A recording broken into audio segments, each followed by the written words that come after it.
Volvemos con Raquel Pérez a Santiago. Ela está con esa muller electrodependente que pasou case 24 horas en luz por culpa da borrasca Herminia. Raquel, o seu home temeu e teme pola súa vida, non? Eu entendo que nese momento, José María, a situación foi de preocupación total porque a electricidade, que é algo que moitos xa damos por asumido, para vos é vital. Sí, normal. Sin electricidade aquí non se pode estar. Mirade como está, todo cableado. Si tardan moito en arreglar a luz, pois pode pasar algo. Xa había chamado ao hospital por si tenían que mandar unha ambulancia. Por sorte é verdade que estás ben pretiño, pero eso non é un trato digno para unha muller a que ti ademais sinalaches como electrodependente, que debería ser prioritaria en casos como este. Prioritaria porque firmamos o papel para eso. Se nos dou un papel para que tuvera prioridade.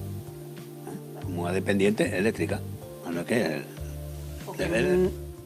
estamos aquí e se ve do que depende. O que non agardabas onte, unha vez se vai a luz, pasen as horas e aquí ninguén che dá solución. Non houve ninguna solución. Eso que chamei, pero nada. Non houve solución ninguna. Hoxe pola mañá me chamaron máis médicos, ¿no? Pero xa non, ayer non había solución. Era imposible.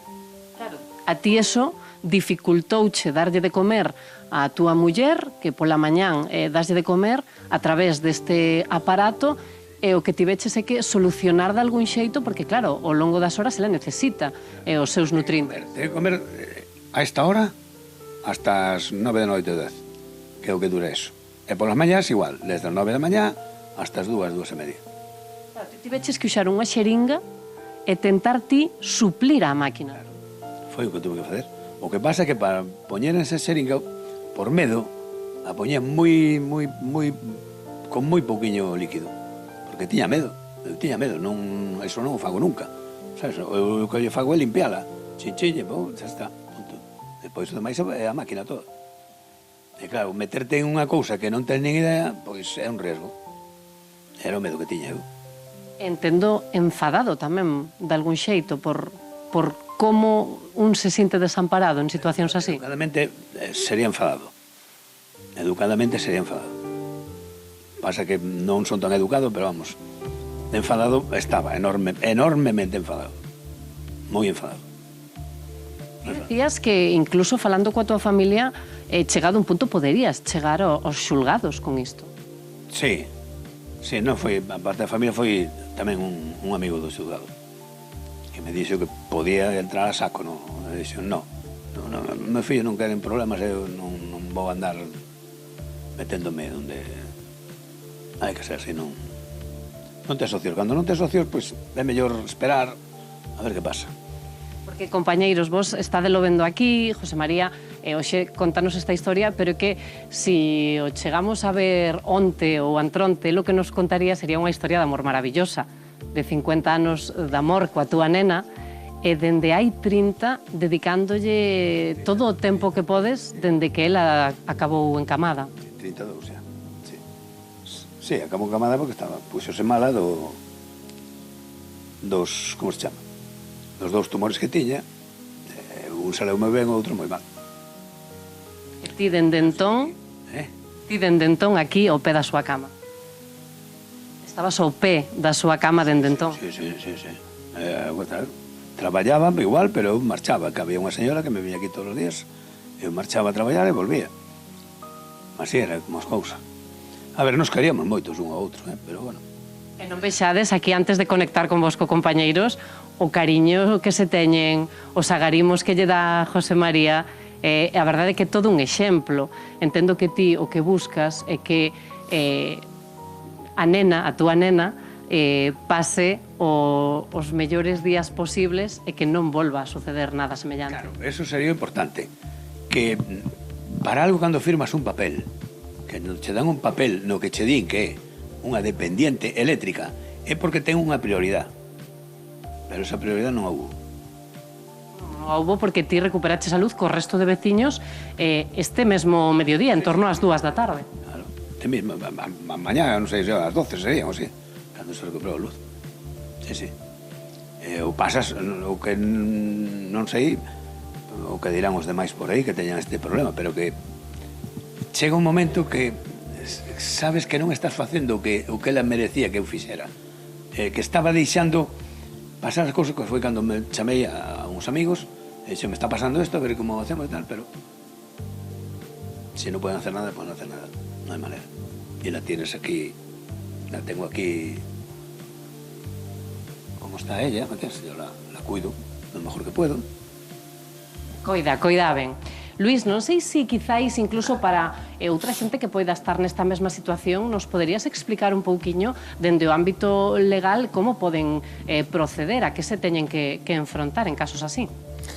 Pois teño que decir que teño tanta indignación en estos momentos que voy a ser comedido, voy a ser educado como Juan, porque me parece un abuso intolerable por parte dunha gran corporación que ten que ter e dispoñer de uns medios non só para activar cando hai unha situación de risco como esta, pero máis, sino en calquera situación. Estamos falando de que estamos en Galicia, señores, non estamos en el Sáhara, aquí hai temporais e como hai temporais resulta que temos que ter unha previsión e uns medios que nos permitan afrontar isto.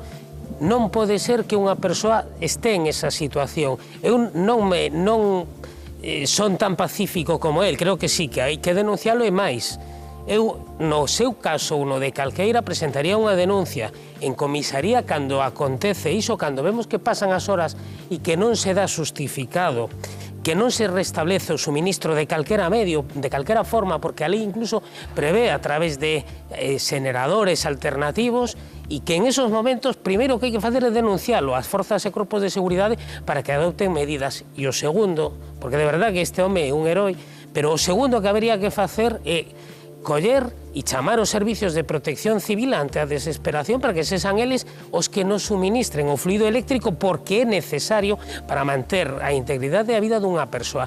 Non é necesario para min que unha persoa este inscrita dentro do rexistro, pero si está inscrita como electrodependiente todavía con máis gravidade. Entonces sí que hai que reclamalo. Isto no momento. E despois, Juan, non teña medo, non vai ao xulgado, presenta unha reclamación en consumo e pida unha indemnización, pero non pida 1.000 euros, pida 20.000 e saia nos medios de comunicación para que se enteren estas persoas que hai xente en este país que paga religiosamente cada mes o suministro eléctrico que ten uns dereitos que deben ser cumplidos. Poucas veces foi tan claro Luís Pena como nesta. Y el insta a que denuncie, José María. Sí, ya, eso ya lo ve, pero ya lo leo con mis hijos también, y de momento mis hijos pues no quieren, vamos a dejar la cosa así. No. A ver, visibilizar... Visibilizar porque no nos va a pasar. Claro, pero vamos a ver, que esta gran corporación tome medidas vai no facer, por unha banda, si se visibiliza o problema, pero tamén si se actúa contra iso, porque a Consellería de Industria ten un departamento no que pode existir, podese presentar unha queixa por esta actuación e debe facerse iso para tratar de evitar que volvan a reproducirse, porque, insisto, non estamos no Sáhara, que estamos en Galicia. Pois moitísimas grazas, José María. No, estamos en Galicia. Sí, dinos. ¿Perdón? Sí, estamos en Galicia, ¿nos decías? Sí, estamos en Galicia, claro, estamos en Galicia, pero eso non me quita que os problemas, que estemos en Galicia. Dende logo. Sí, xa, el dicía porque chove, hai temporales e vai no seguir habendo. E ainda queda inverno e vai haber máis temporales. Que non volva a pasar. Eu creo que é importante que non volva a pasar porque é evidente que o pasache mal. É evidente, vese claramente que Pois teníamos unha aperta e... Moi mal, pasei moi mal. Está claro. E que se vades que tedes esa alternativa no caso de que os fillos queran proceder a interpoñer esa denuncia. Moitísimas grazas, Raquel, moitas grazas, José María. Non pode intervir alguén de oficio, ten que ser el o que denuncia. Sí, porque en este tipo de situacións solamente si nos poñemos en marcha a máquina encéndese, si non se encende.